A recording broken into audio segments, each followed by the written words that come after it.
اور جو بھی یہاں اس وقت منبر نور پر تشریف رکھتے ہیں سب میرے سر کا تاج ہے، اور اللہ سب کو سلامت رکھے۔ بس یہ کرسیوں کا بولنا آپ بند کر دیں، جو میں بول رہا ہوں اس کو سننا شروع کر دیں۔ میرے بعد میں جو آئے، جو تقریر کرے، نعت پڑھے، بس اس پہ سبحان اللہ کہنا شروع کر دیں، وہی کامیابی ہے۔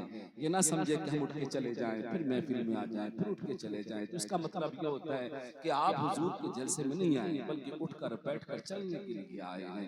اگر آپ حضور کے جلسے میں آئے ہیں تو دل لگا کر حضور کی باتیں سنیں، جو حضور کے ذکر سے دل کو سکون ملتا ہے۔ آپ دنیا کی کوئی سی محفل میں چلے جائیں، سمجھ رہے ہیں آپ، اس محفل میں آپ کو سکون نہیں مل سکتا ہے، لیکن حضور کے ذکر میں دل کو سکون ملتا ہے۔ جب آپ رب کے گھر میں جاتے ہیں، اللہ کے گھر میں جاتے ہیں، سمجھ رہے ہیں آپ، نماز کے لیے جاتے ہیں، وہاں بیٹھ جاتے ہیں، کہیں نیند آئے نہ آئے، آپ کتنے بھی قرض دار ہو، لیکن جب رب کے گھر میں جاتے ہیں آپ نا سارا قرضہ بھول جاتے ہیں، آنکھوں میں نیند آنے لگتی ہے۔ کیوں آتی ہے؟ کہ دل کو سکون ملتا ہے، اور جہاں دل کو سکون ملتا ہے تو نیند آنے لگتی ہے، کیونکہ انسان کو کسی اور کی یاد نہیں آتی ہے، رب کی یاد آتی ہے، رب کے محبوب کی یاد آتی ہے۔ یاد رکھیں، اپنے آپ کو اچھا کر لیں۔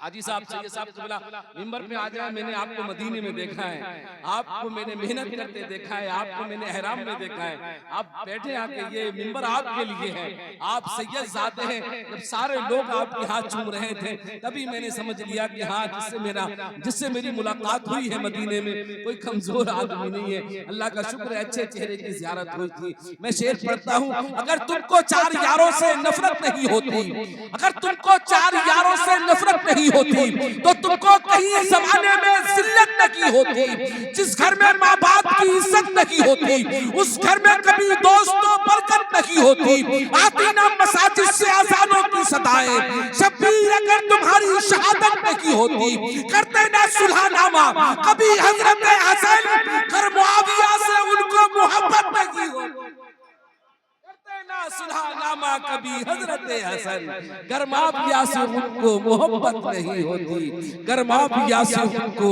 محبت نہیں ہوتی۔ یہی دل ہے، دل لگائیے، وقت کم ہے، آئیے ملاقات کیجئے، کیونکہ ایسی ٹھنڈی ہواؤں کے ساتھ میں آپ کی ملاقات حضور کی حدیث کے ساتھ ہو جائے۔ جب کانوں میں حضور کی حدیث آئے تب آپ اپنے غم کو بھول جائیں، سفر طے کرنے لگے۔ ہاں، ہمیں برائیوں کو بھولنا ہے، اچھائیوں کی طرف چلنا ہے۔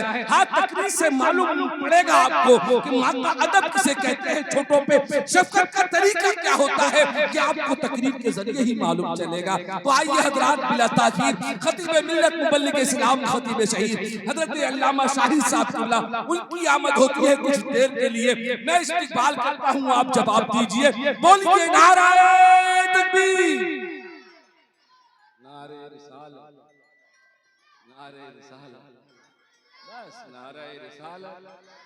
اتنی آواز ہے، میں پسینہ بہا رہا ہوں تو کیا ہے یہ؟